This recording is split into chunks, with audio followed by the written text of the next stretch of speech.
Stel jou net voor om 36 jaar van jou lewe te spandeer en verlore te voel, onseker oor jou pad en te wens iemand het jou gelei toe dit die meeste saak gemaak het. Nou dit is my storie. Ek het geen loopbaanberading gehad nie, niemand om my te help om keuses te navigeer nie op 'n persoonlike vlak of op 'n vlak van werk nie.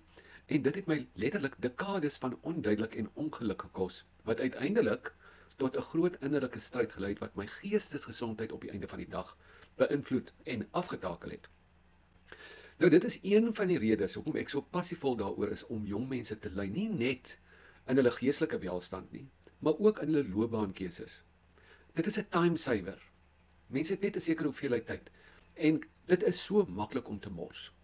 So elke jong mens verdien die ondersteuning wat sekere mense nooit gehad het nie, wat sekere mense in die verlede as hulle dit sou hê, 'n groot suksesvolle loopbane gehad het. So kom ons maak seker dat jou kind dit nie self alleen hoef uit te vind en die pad alleen te loop nie. Is jy gereed om jou kinders te help met die leiding wat hulle nodig het om sukses te bereik?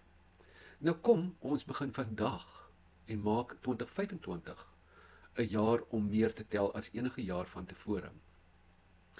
Nou klik op die link hier onder of bo, ek weet nou nie waar ek dit moet sit nie, maar en vind uit hoe ons kan saamwerk om jou kind op die regte pad te sit, of vir jouself, of dit op 'n loopbaan vlak is of op 'n geestesgesondheidsvlak. Want jou en jou kinders se toekoms is heeltemal te belangrik om aan die toeval oor te laat. Like en subscribe asseblief hierdie video sodat dit meer mense kan bereik. Ek dink dit is 'n waardevolle boodskap om uit te dra en baie dankie. Ons praat weer. Totsiens. Oor die ander ding is ja, kry die link in die beskrywing hieronder. As jy daarop klik, gaan jy by 'n vorm uitkom en dan vul jy hom net vir in. Alright, goed, dankie. Bye bye.